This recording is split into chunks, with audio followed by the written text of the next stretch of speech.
Pleasure to be in Walden. You know, when people talk about New York, very often they think about New York City. So I'm constantly saying, think of the map of New York, right? You have New York City, but then you have the whole rest of that state, right? And it is a magnificent, magnificent state. And it's a pleasure to be here today. Let me introduce some people who you're going to hear from in a moment, and we have some special guests. You're going to hear from Ryan Burke, who's the head cider maker here at Angry Orchard. You'll then hear from Chris Kelder, District 10 Director of the New York State Farm Bureau.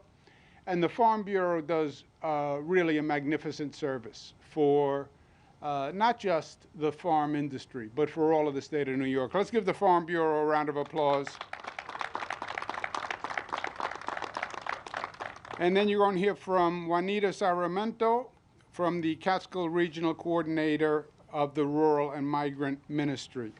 We also have with us Commissioner Richard Ball, who's the Commissioner of the Department of Agriculture and Markets, and he has transformed agriculture in this state and grown it. He knows it intimately. He's from the industry, but he's innovative and transformative, and agriculture in this state has changed dramatically thanks to him. Let's give the Commissioner a round of applause. We also have Jeff Christ, who's the owner of the Christ Brothers Orchard. Nice to be with you, Chris. Jeff, let's give Mr. Christ a round of applause. And Ann Kaufman-Nolan, who's the CEO of Sun River Health, which I'll be speaking about in one moment. And we have my daughter, Cara Kennedy Cuomo. Where did you go? Cara, she's back there. Yeah, she's hiding. Now, you might say, oh, look how nice his daughter came with him on a trip. They must be very loving and close. And we are loving and close. But full disclosure, Cara came with me today to buy Angry Orchard cider. That's why she's here. Doesn't mean she doesn't love me, but that is not the motivation for this purpose. First, on what I was mentioning about Commissioner Ball and what Angry Orchard is an example of, agriculture has been transformed in this state. It is a massive industry. It always has been. It's a $3.6 billion industry in the state of New York.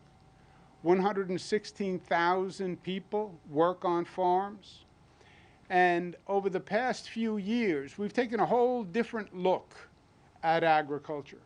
And how do we grow it, and how do we incentivize it, and how do we synergize it with other industries in the state. And we spent many, many days sitting down at a table, working together, finding different ways that we could revolutionize agriculture in New York. And in many ways we have.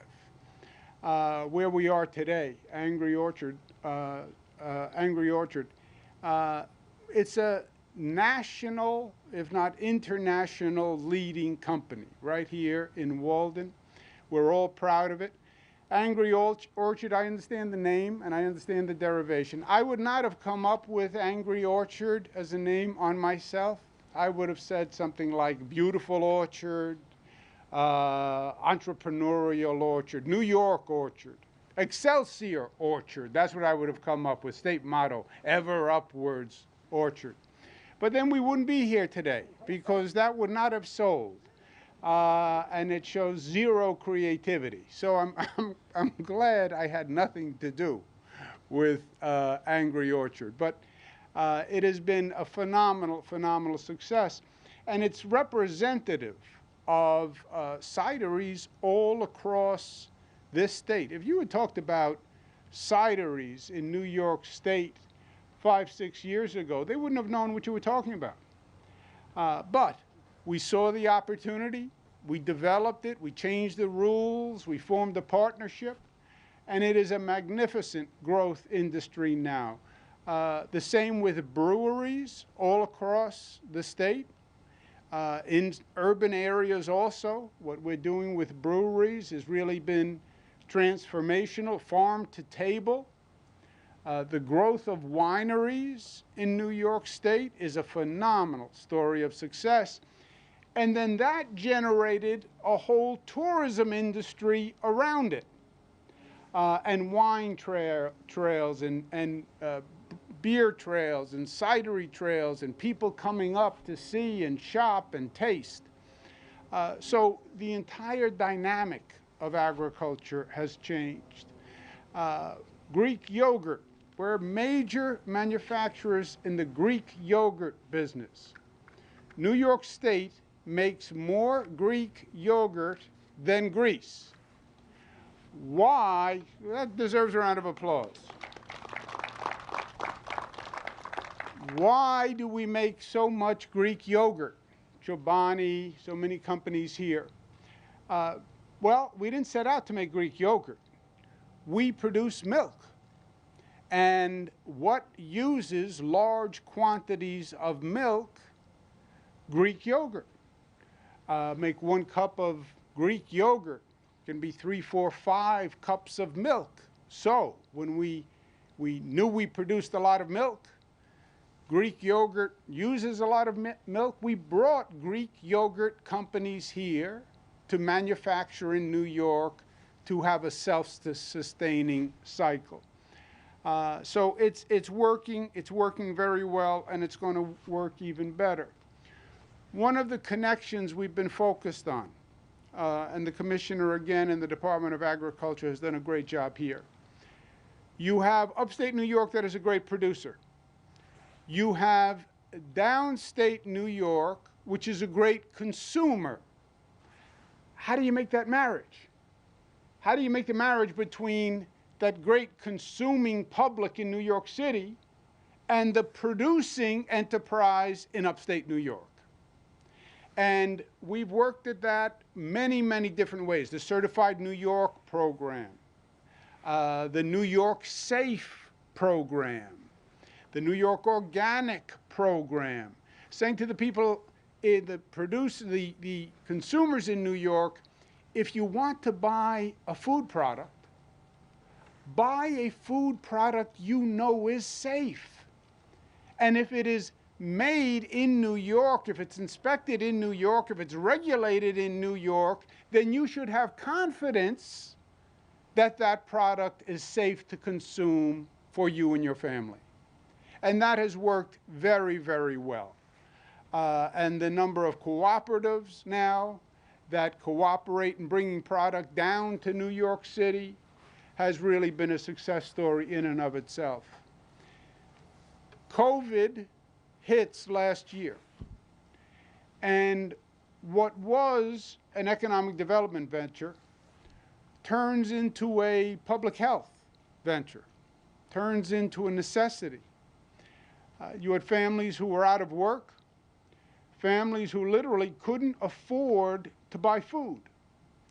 Meanwhile, we had farms and producers upstate New York who were struggling and who had supply chain problems.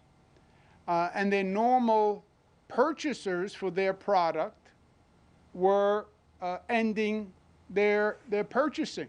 So you had farms upstate with surplus product.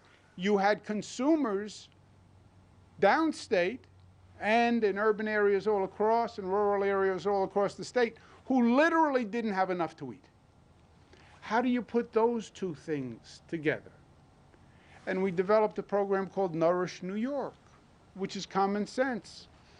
Let's purchase the product that we are making, and let's supply it to food banks that are feeding hungry and starving people across the state of New York.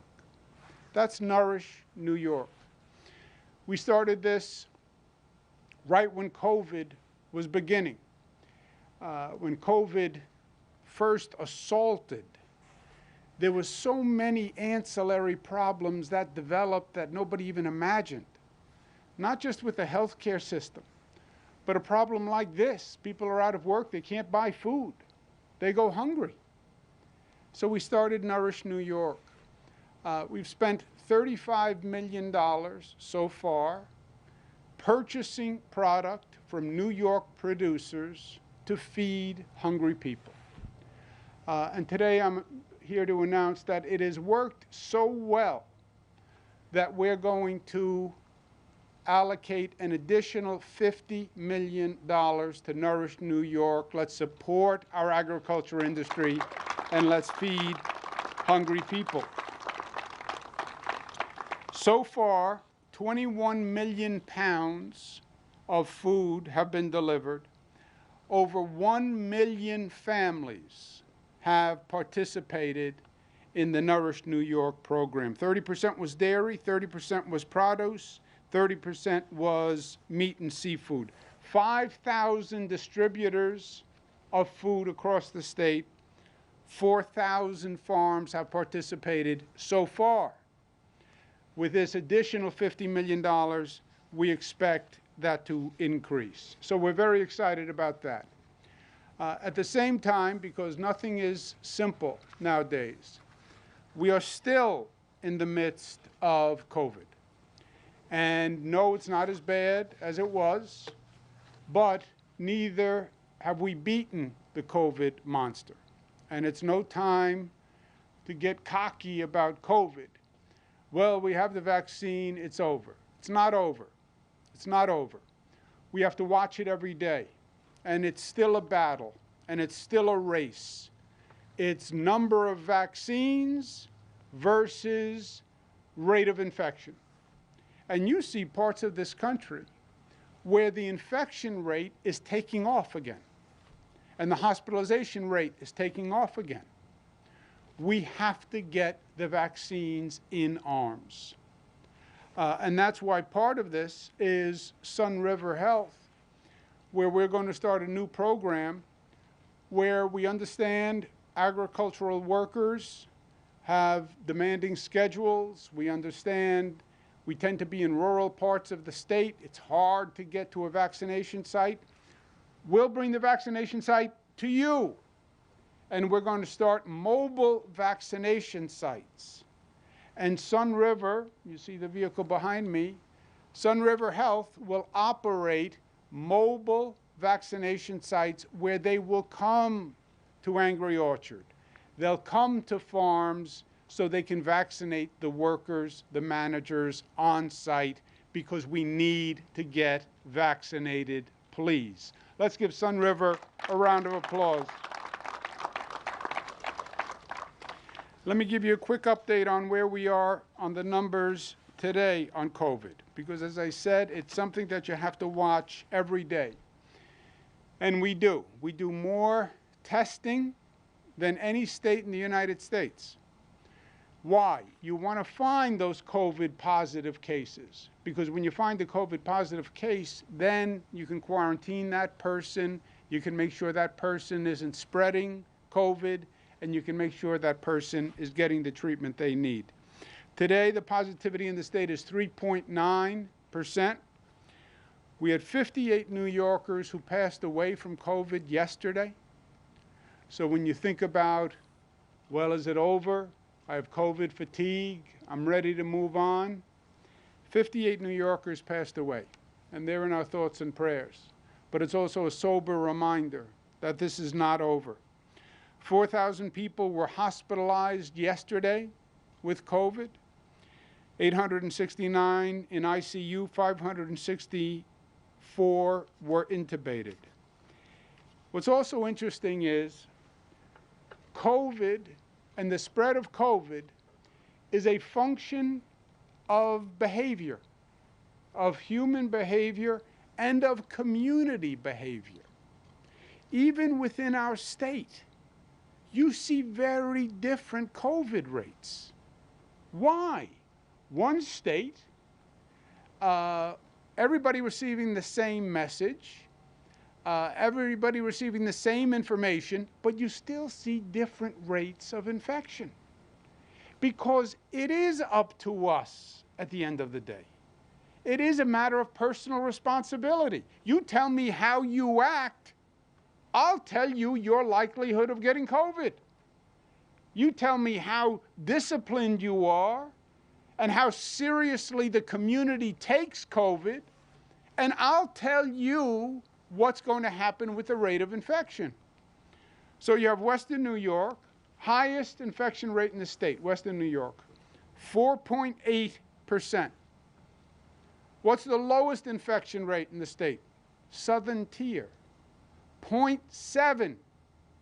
0.7. Lowest infection rate, 0.7. Highest, 4.8. Look at that variance. It's up to how our community behaves. Second highest, Long Island, 3.8. Mid-Hudson, 3.7. New York City, 3.4. Finger Lakes, 3.1. Capital Region, 2.3. Mohawk Valley, 1.7. Central New York, 1.4. And as I mentioned, Southern Tier, 0.75. Statewide, that's at 3.16. So we are making progress on the number. We went in this state from the highest infection rate on the globe. Highest infection rate on the globe. Memories are short. 1 year ago, today, we had the worst problem on the globe. And we went from the highest infection rate to one of the lowest infection rates on the globe. That's because New Yorkers came together, and New Yorkers listened, and New Yorkers cared about each other. I call it New York tough. They say we're tough to be New Yorkers. Yeah, but it's not just tough. It's smart, it's caring, it's united, it's disciplined. And that's how we brought the COVID infection rate down, and that's how we're going to continue to bring the COVID infection rate down. One other point, they announced today that there was an issue on the J&J vaccines. There are 3 types of vaccines: Pfizer, Moderna, and Johnson & Johnson. Johnson & Johnson is a vaccine I took. It has significant benefits because it's 1 shot. The other vaccinations are 2 shots. So somebody such as myself, a little lazy, if I can get away with 1 shot, I'll take the 1 shot rather than go for 2 shots. They have put a pause federally on Johnson & Johnson because 6 people had an adverse reaction to Johnson & Johnson. I spoke to Dr. Fauci and Dr. Walensky, who's head of the CDC, this morning about this situation. We have stopped using Johnson & Johnson in this state, and we're going to use Pfizer and Moderna in the meantime. The situation with Johnson & Johnson is they had 6 people in the country out of 6.8 million who received the vaccine, okay? So it's roughly 1 person per million. All 6 happen to be women. They had blood clots, which are serious, and they had serious headaches.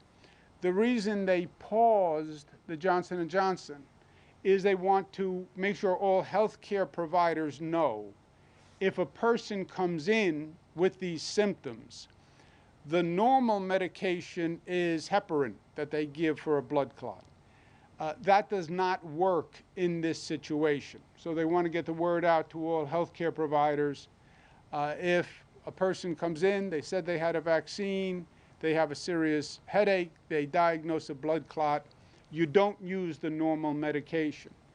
And they have a special protocol for this situation. But context, it's 6 people out of 6.8 million. Happens to be 6 women who, between days 6 and 13, developed headaches.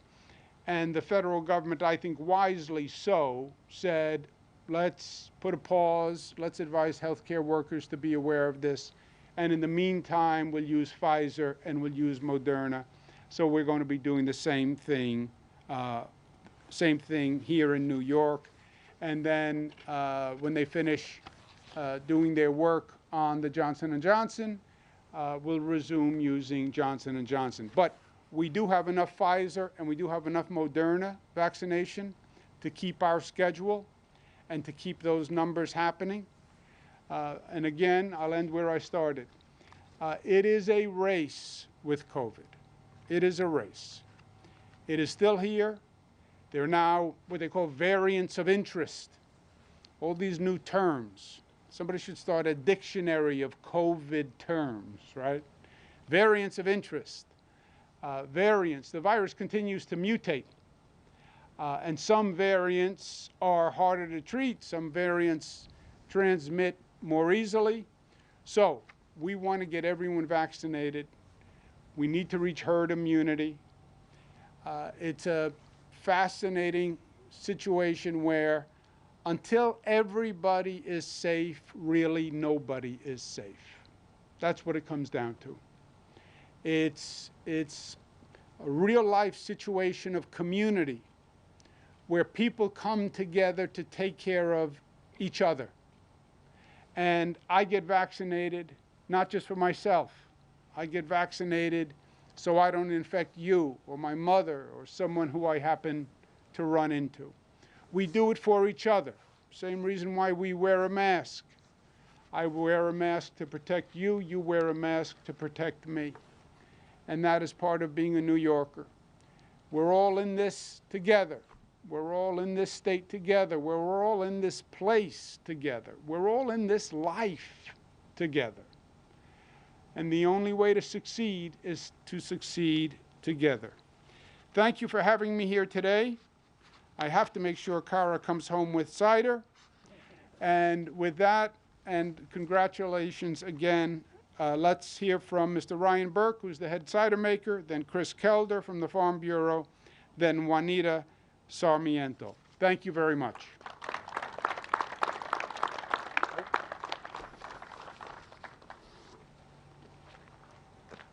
Thanks, Governor. I don't know how I'm supposed to follow that up, but I will certainly try.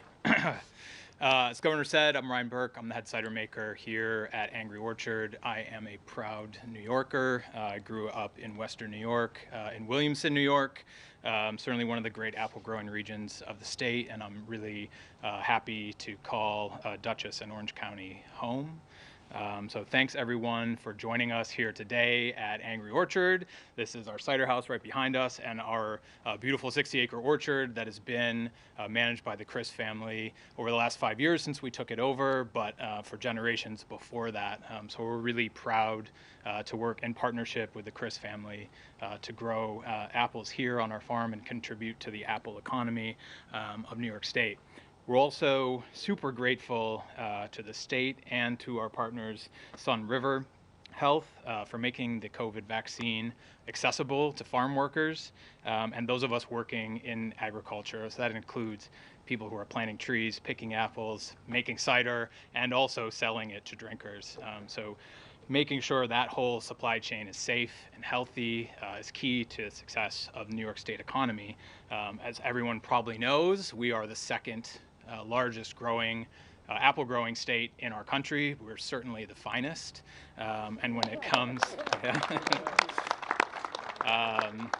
and when it comes to cider making, as it turns out, and it should be no surprise really, that we have the most cider makers of any state in the country. So those apples and how they are grown and how they get to us, how they are turned into cider, and how they are sold and drunk is super important to all of us. So we're really excited to be a part of offering the COVID vaccine to those of us in the agriculture space in a really easy, quick way here at Angry Orchard starting next Wednesday in partnership with Sun River Health in New York State.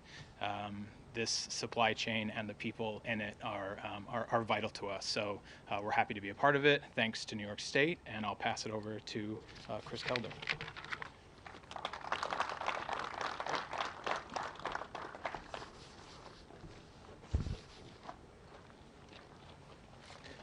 Thank you, Ryan. Thank you, Governor, for the opportunity to join you here today, and to Ryan for hosting us. This is a very important day. My family and I run a farm on the other side of the mountain in Kerhonkson, and I am the Hudson Valley representative on the New York Farm Bureau State Board of Directors. Protecting our employees, keeping the food system going, and making sure all New Yorkers have food to eat during this challenging time have been priorities of the New York Farm Bureau and the farming community since day one of the pandemic. We must do all that we can for the health and safety of our employees, and I am happy to be here today to support this effort and get more farm workers vaccinated. We are grateful to the governor and his team for bringing the vaccines to the farm today to make it as easy as possible. I know there are farms across the state eager to host similar clinics. I would also like to thank Sun River and the critical work you are doing, and the outreach to farming worker community is saving lives. We are fortunate to have migrant health clinics in New York State.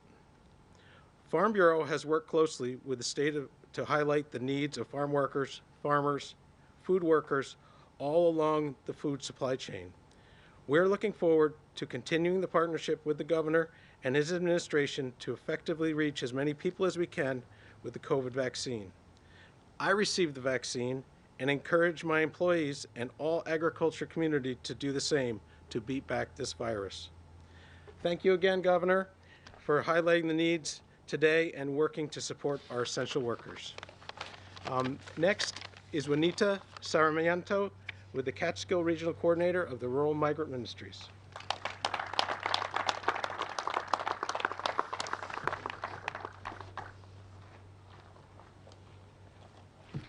Thank you, Chris.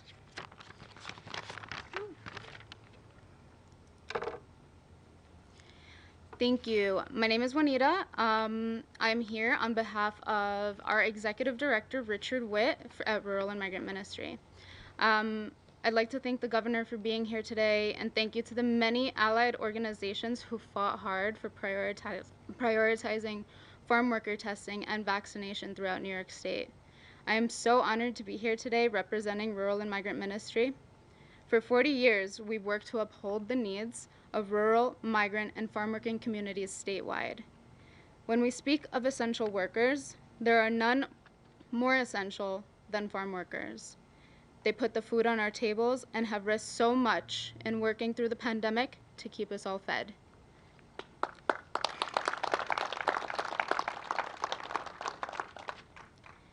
Many farm workers live in isolation and fear, a feeling which is only compounded by the realities of being a person of color or undocumented. The COVID pandemic has been painful for everyone, but it has disproportionately affected farm working communities and communities of color, especially the rural communities of color. This virus exposed inequities within New York State and the farming working communities long before COVID.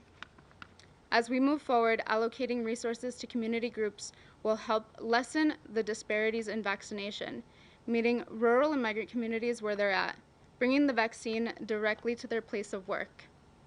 And once more, we'd like to thank the coalition of partners, the Workers Center of Central New York, Cornell Farm Worker Program, UFCW's Local 1 and 888, Worker Justice Center of New York, the RWDSU Local 388, and New York State and everyone in the governor's office, who work together to say that justice for farm workers is essential and not optional. Thank you.